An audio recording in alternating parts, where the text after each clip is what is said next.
Good morning. For those of you who don't know who I am, my name is Lisa Prannell, and I'm a member of the Worship Committee.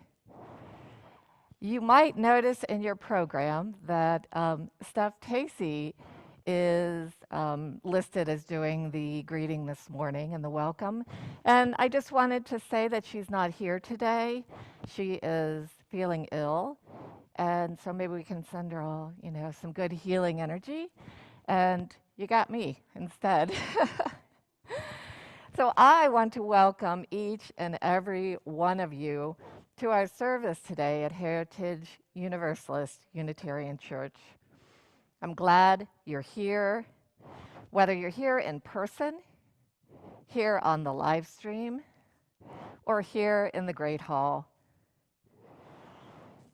I offer a special welcome to any first-time visitors and invite you to sign our guest book on the welcome table here at the church or through the link in chat if you're on Zoom.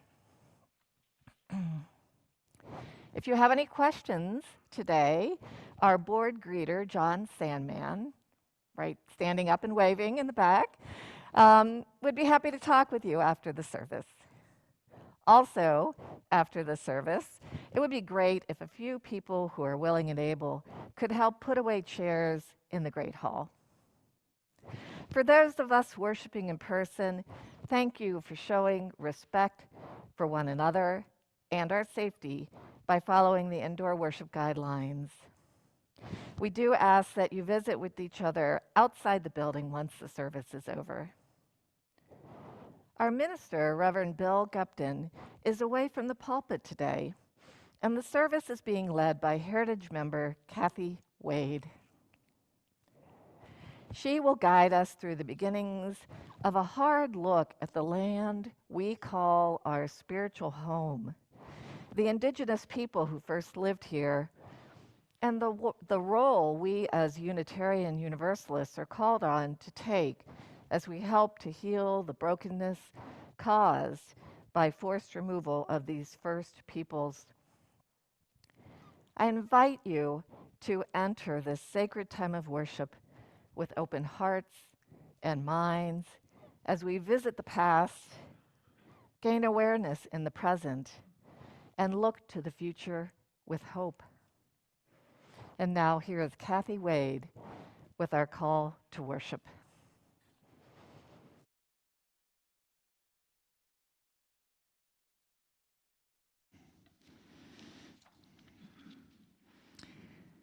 Thank you, Lisa, and good morning. Today's call to worship comes from the Poet Laureate of the United States, Joy Harjo, who is a member of the Muskogee Creek Nation. I'm reading one of her poems, and it's titled, "This Morning, I Pray for My Enemies." This morning, I pray for my enemies. And whom do I call my enemy?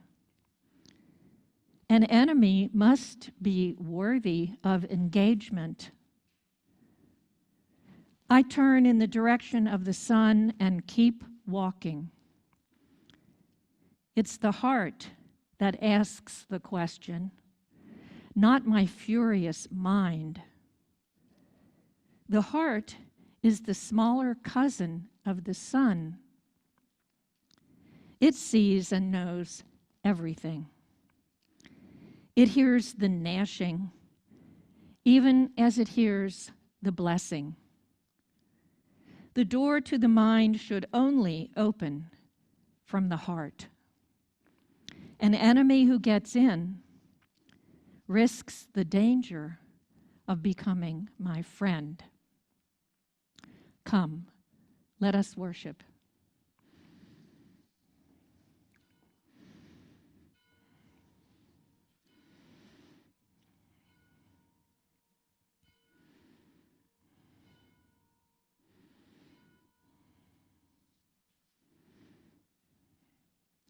And now, please rise as you are willing and able to recite our covenant. By this covenant, we affirm that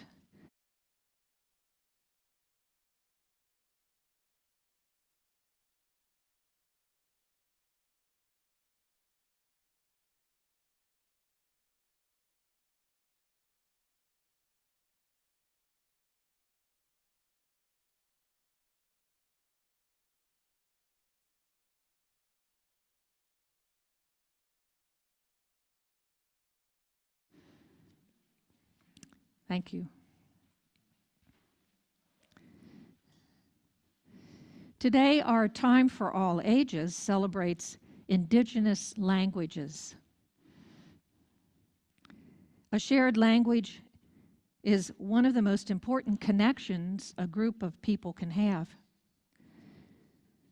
And yet, many of the world's 7,000 languages are in danger of disappearing. According to the United Nations, 2,680 indigenous languages are at risk. Indigenous communities around the globe are working to preserve their languages by teaching them to future generations and sharing them with non-Indigenous speakers like us. And now, please rise again as you're willing and able as we sing our opening hymn, number 112. In your hymnal, Do You Hear? You can use your hymnal or follow the words projected on the wall or on your Zoom screens. Number 112. Do you hear, oh my friend, in the place where you stand, through the sky, through the land? Do you hear, in the heights on the plain, in the vale on the main, in the sun, in the rain? Do you hear, do you hear? Through the roar, through the rush, through the throng, through the crush, do you hear in the hush of your soul, hear the cry on Israel, hear the heart's call to will, hear a sigh stirring thrill in your soul, in your soul. From the place where you stand to the outermost land, do you hear, oh my friend? Do you hear, do you hear?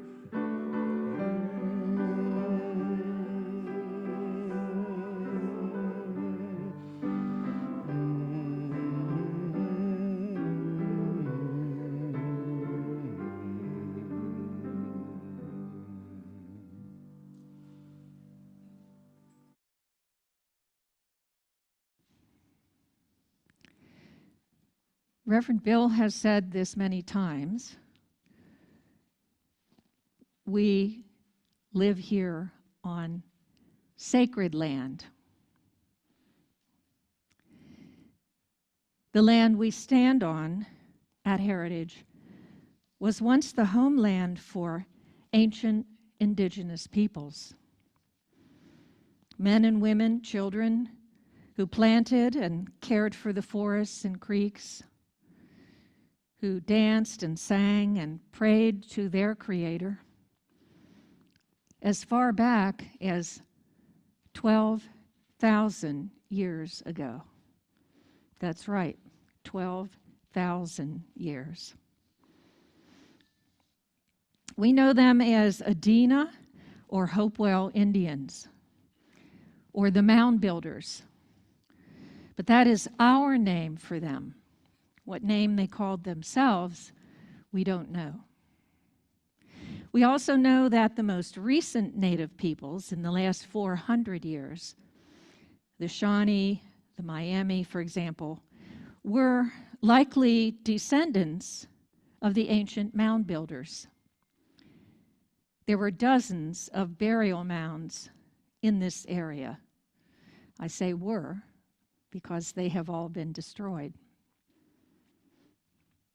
In fact, there was actually a 27-foot-high mound approximately where Fountain Square now stands, which was actually destroyed by General Anthony Wayne and his troops in 1793 in order to build Fort Washington. Indigenous peoples are asking us to tell the truth about Mad Anthony Wayne, who earned that nickname because of his fierce conquests, forcible removal, and genocide of Native Americans. There was little regard for leveling and destruction of these burial mounds, or for the sacred bones and artifacts unearthed. This map of downtown Cincinnati shows the red lines, circles, and squiggles where evidence of ancient burial mounds have been found. The large circle is where the 27-foot-high mound once stood. What's left is a little street called, you guessed it, Mound Street. A sandstone tablet was recovered from this mound and has been carbon dated to 12,000 years BCE. It's in a very secure place at the Museum Center, which is now closed for renovation, and we'll all get to see it in person in 2024.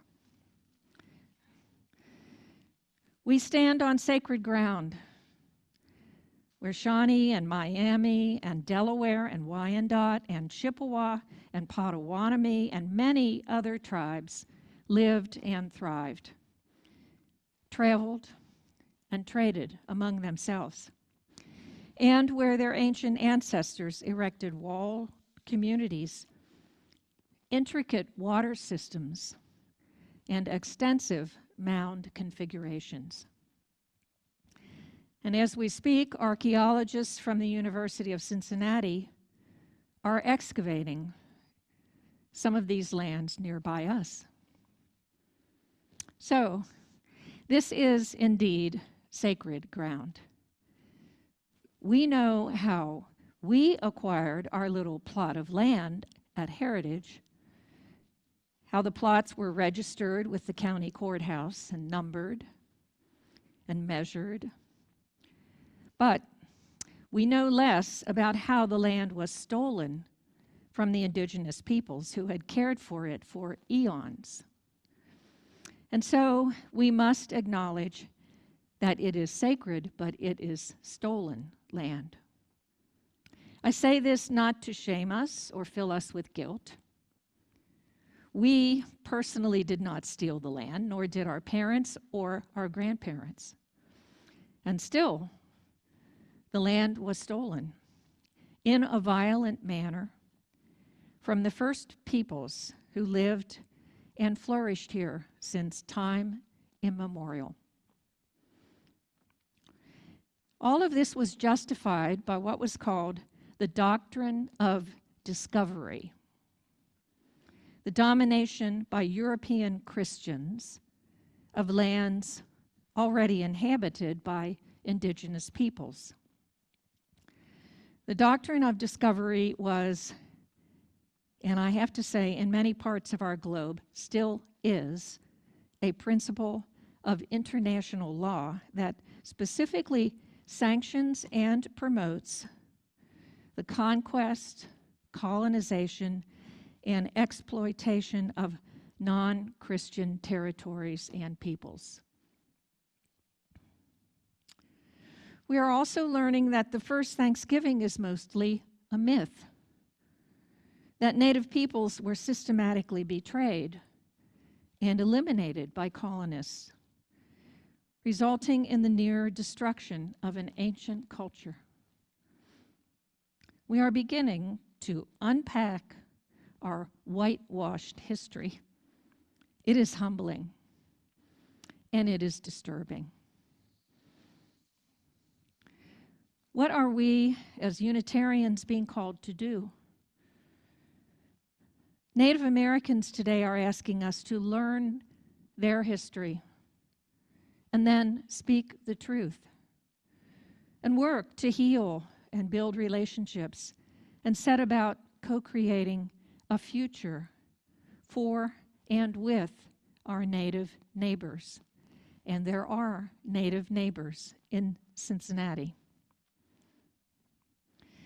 On this weekend after Thanksgiving, following Native American Heritage Day last Friday, we learned that each story and every truth leads us deeper.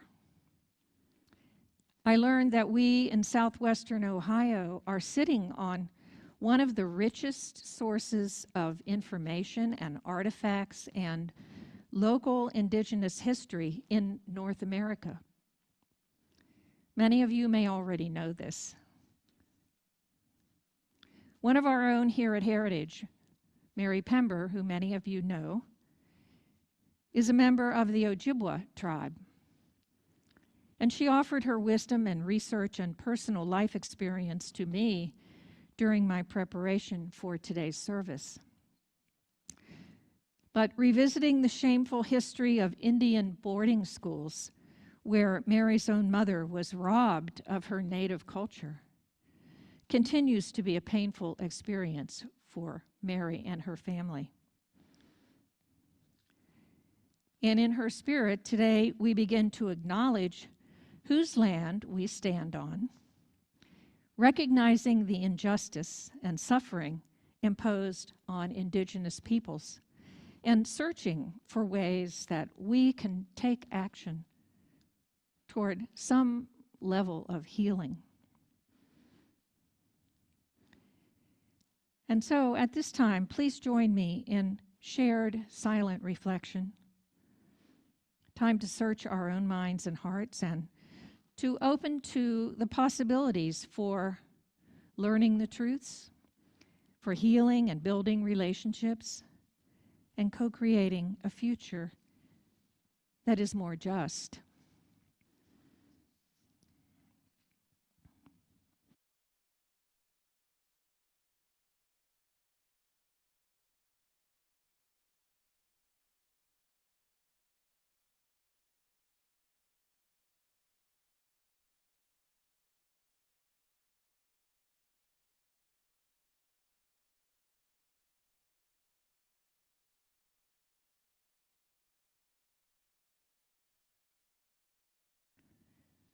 Blessed be and amen.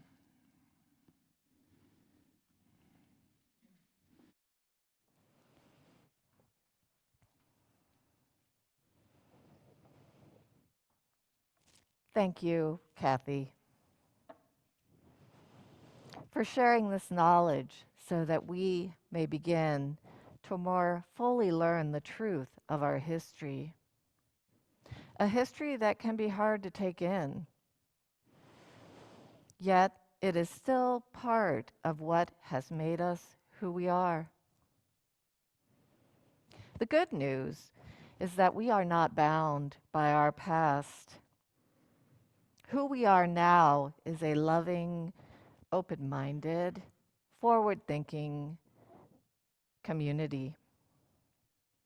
Today, our intention is to lift up the past tragedies of our nation and the UU involvement in it, so we may walk forward with clear vision to make the world a better place for all. Our offering today supports the National Indigenous Women's Resource Center. Their mission is to provide national leadership to end violence against American Indian, Alaska Native, and Native Hawaiian women by supporting culturally grounded grassroots advocacy and working toward regaining tribal sovereignty. They provide national leadership by lifting up collective voices of advocates, offering culturally grounded resources, technical assistance and training, and policy development to strengthen tribal sovereignty. The staff and board of directors consist of Native women from throughout the United States with experience and commitment to end violence against Native women and their children. They believe this safety relies on the ability of indigenous nations to reclaim their pre-colonization belief systems by which they governed themselves long before the United States was established as a nation. Federal legislation, case law, and policies have left tribes with far less legal authority and resources to protect their own citizens. This reality effectively denies Native women access to justice and culturally appropriate services. The statistics are sobering, and here are just a few. 84% of American Indian and Alaskan Native women have experienced violence in their lifetimes. And 94% of Native female victims of sexual violence experience violence at the hands of a non-Native perpetrator. On some reservations, the murder rate of women is 10 times higher than the national average. Our support today puts some of our resources into the hands of Native women to support the work to end this violence, to heal communities, and to hold perpetrators accountable. The morning's offering will be gratefully received as you are willing and able.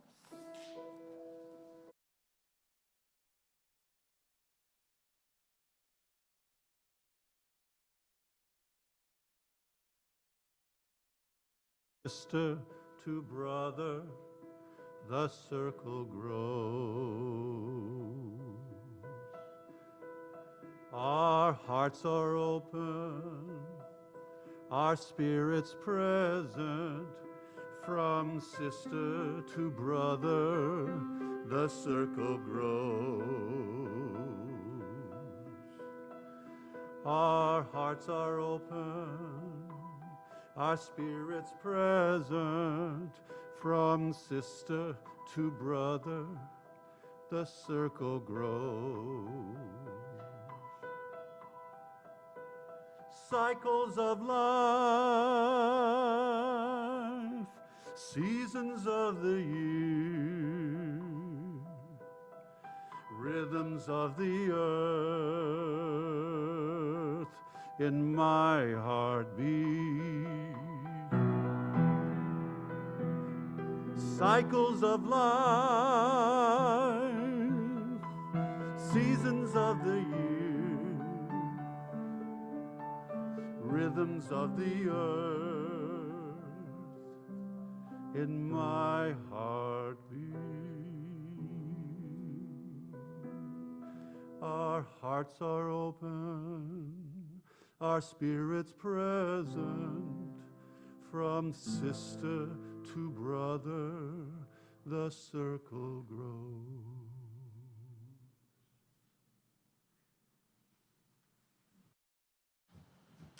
May our gift this morning bring hope and safety and healing to our Native sisters.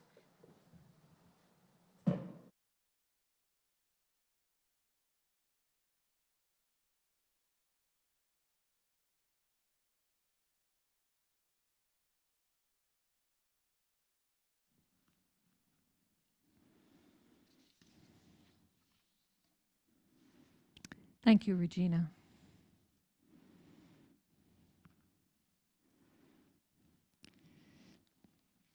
I divided the reflection in two because once we contemplate the land we're on and how it was lost and found again,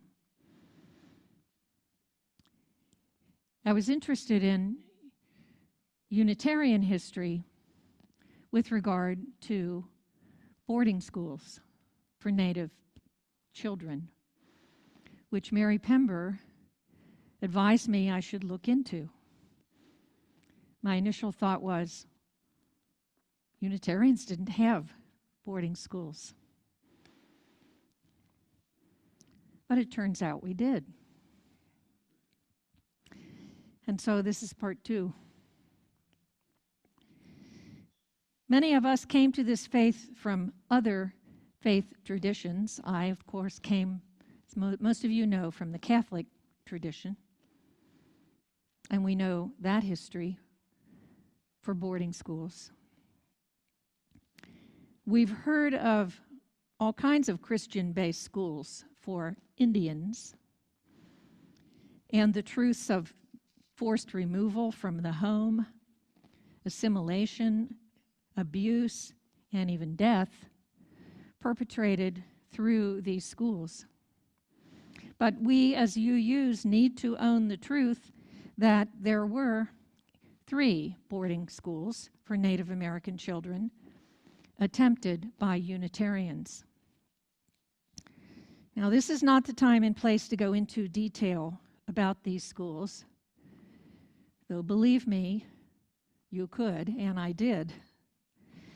We know that the first, in 1855, was envisioned for Chippewa, Ojibwa children in Minnesota, where Mary Pember is from. But happily, I would say, it failed due to a lack of funding from the U.S. government. And speaking of funding, I learned that the U.S. government contracted with churches to pay $108 per child per year, with the stated goal, or you might say stipulation, that the church would recruit and educate 50 Indian children per year. The second Unitarian boarding school was with the Ute tribe in Colorado from 1870 to 1876, about 6 years. 4 different Unitarian ministers worked there, and I quote, "in a humane Christian spirit, saving them from trickery, robbery, intemperance, and other vices, to present to them the better phases of a Christian civilization," unquote. This school was also short-lived, well, 6 years, mostly due to the incompetence of the ministers themselves. The third Unitarian boarding school, the Montana Industrial School for Indians, it was called, specifically for the Crow tribe in Montana, was open from 1886 to 1897, 11 years. That's it, up on the wall. During that time period, the Unitarian minister, Reverend Henry Bond, and his wife, Pamela, recruited over 550 children. The shameful history of these schools is a part of our Unitarian DNA. And so it seems to me we are called to acknowledge these truths and work toward healing. Now, the UUA began addressing our part in this sad history 100 years later, in 1986, when the injustices to the Crow Nation in Montana were uncovered and made public. In fact, this photo of the Montana school appeared on the front page of UU World in 1986, though little action was taken. Whether there are unmarked graves here is not known. And that is one thing that Mary Pember said we could do. In 2007, the UUA General Assembly called for research into UU history to, quote, uncover complicit genocide of Native peoples, unquote. though again, it's not clear what has actually been done. And then in 2009, the UUA General Assembly offered a formal apology to the Ute tribe for the Unitarians' historical complicity in crimes and violence against the Ute people in Colorado. And the apology was a formal apology accepted by a Ute tribe member.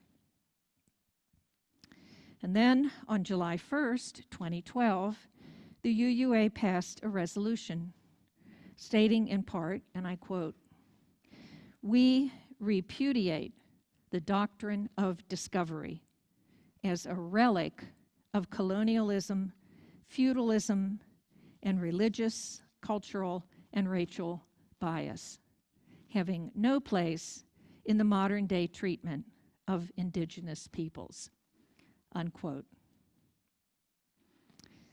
We are grateful to the UUA for these public statements. But we have to wonder, are they enough? What are we as UUs who make our church home on such sacred land being called to do? Acknowledging those whose land we stand on is an honorable and important gesture. But there is so much more expected of us than simply writing a formal public statement, however well intended. We are being called to conversion, a change of heart, a fierce love that is the spirit of our church that may move us toward action. When I asked Mary Pember for her wisdom, her response was simple and direct, as you might imagine. Learn everything you can, then tell the truth about it. Work for justice. Justice is a form of reparation. Take action. Do something. Les.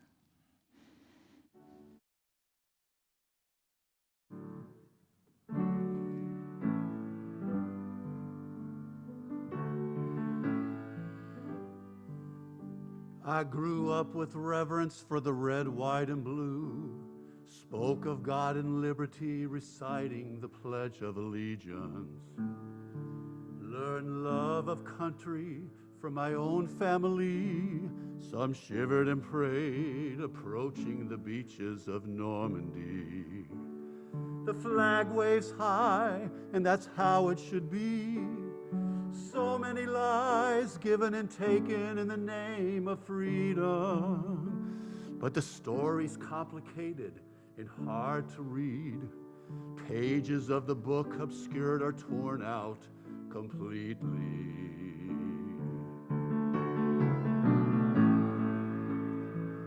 I am a child of Uncle Sam, and I struggle to understand the good and evil, but I'm doing the best I can in a place built on stolen land from native people.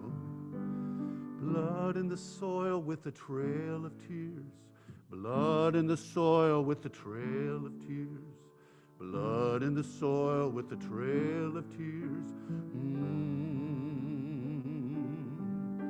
A misnamed people and indigenous race. Laws may change, but we can't erase the scars of a nation.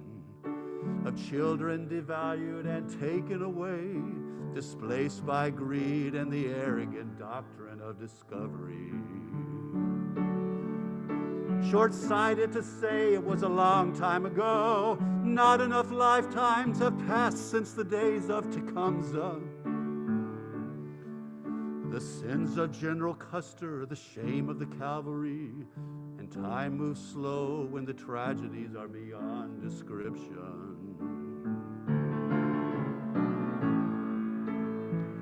I am am a child of Uncle Sam, and I struggle to understand the good and evil, but I'm doing the best I can in a place built on stolen land from native people. We are more than the sum of our parts. All these broken homes and broken hearts. God, will you keep us wherever we go? Will you forgive us for where we've been? We Americans, blood in the soil of the reservations, blood in the soil of the reservations, blood in the soil of the reservations. I've been to every state and seen shore to shore the still open wounds of the Indian wars. Watched blind ignorance bounce back and forth, seen lives erased both in the South and in the North. And accountability is hard to impose on ghosts of ancestors haunting the halls of our conscience. But the path of grace and goodwill is still there for those of us who may be considered among the living. I am a child of God and man, and I may never understand the good and evil, but I dearly love this land because of and in spite of we the people. We are more than the sum of our parts. All these broken lives and broken hearts. God, will you keep us wherever you go? Can you forgive us for what's been done? We Americans,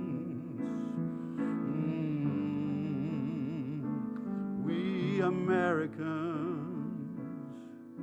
love in our hearts with the pain and the memory, love in our hearts with the pain and the memory, love in our hearts with the pain and the memory, love,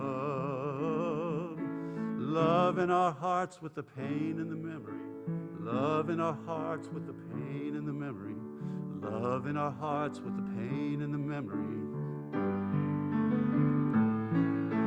Love in our hearts with the pain and the memory. Love in our hearts with the pain and the memory. Love in our hearts with the pain and the memory.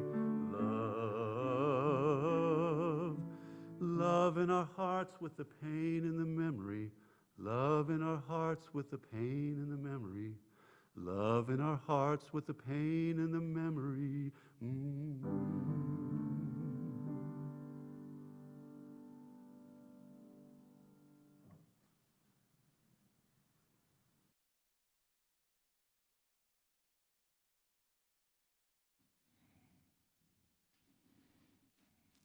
Thank you, Les.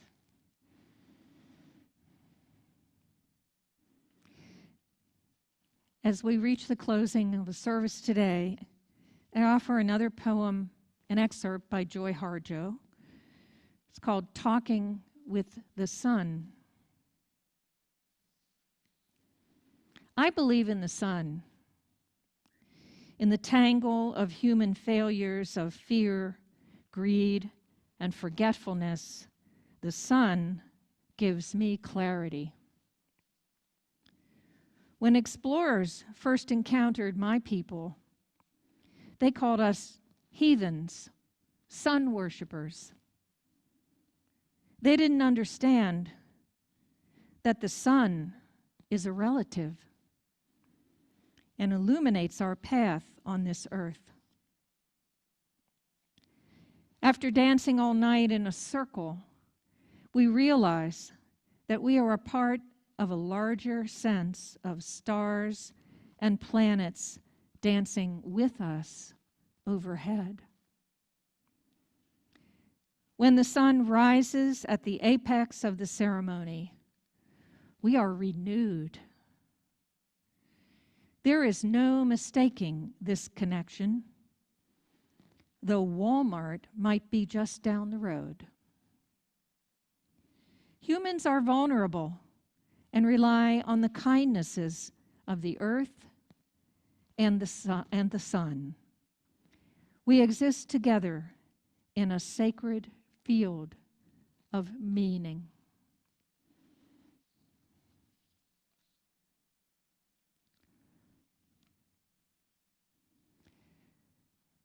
So we're going to join in this closing hymn. And you can follow the words either in your order of service or on the wall in the sanctuary. Please stand for our closing hymn.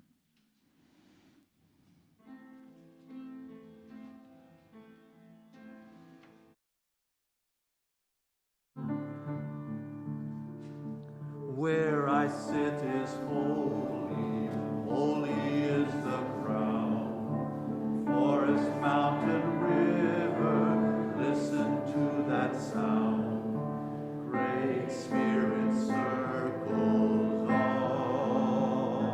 all around me.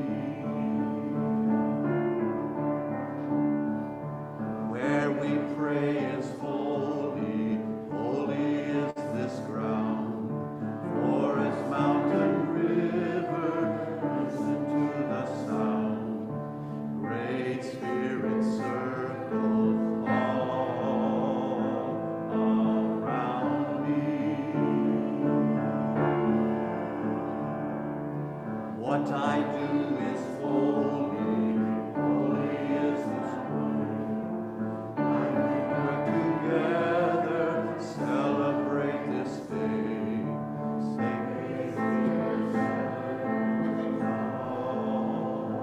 Around me. Where we sing is holy, sacred is this place. As we breathe together, filled with light and grace. Great Spirit circles all around me.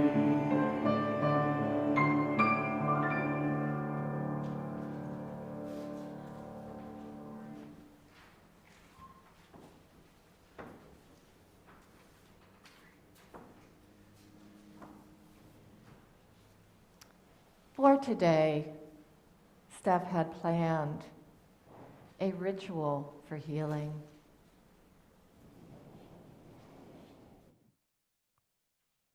A plan that we're going to have Steph do in person with her unique spirit and tenderness another time. And I think, I really know, believe in my heart, that this is a conversation that's not ending here today. This is a conversation and an opportunity to learn that we're going to return to here on this sacred ground. But there is one piece of what Steph proposed that I would like to do today. And that is to consider setting an intention in your programs, or if you're at home, if you can grab a piece of paper, take a moment. In your program, there's a blank sheet. Take a moment to, and you can sit down. Sorry. Please go ahead and sit down. You all were very rapt and attentive.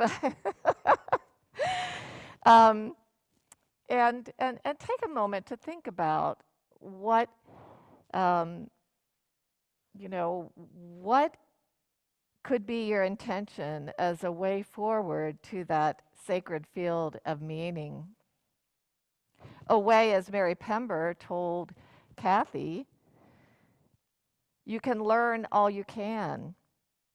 tell the truth, work for justice, take action, do something. So maybe take a moment now, or maybe take a moment later today to jot a few words down, to put your intention on paper. Put down what is calling you, what you can do moving forward, how you can make meaning of the past, and perhaps consider keeping these words with you going forward as a reminder that we are walking this healing journey together, and the future holds hope. We are in this place on this land, land that is sacred to us, land that is sacred to Native peoples who came before us. Their feet, and now our feet, are planted on this ground. Their roots, and now our roots, are dug down deep. We can feel the earth solid yet pulsing beneath us. That energy surging up from the ground through our bodies and flowing from each of us to the other. Let us take this energy, all that we have learned today and all that has touched our hearts as we walk forward together, and let's join in reciting our benediction. And now you may stand as you're willing or able. Maybe look around a little bit. I know we're not in a circle anymore, but we are still beautifully connected. So maybe look into the eyes of some of the people around you as we say these words that are so familiar. May the spirit of life, that each of us possesses, flow from one to another. May it stay with us. And bring us peace and harmony. Until we meet again. Amen.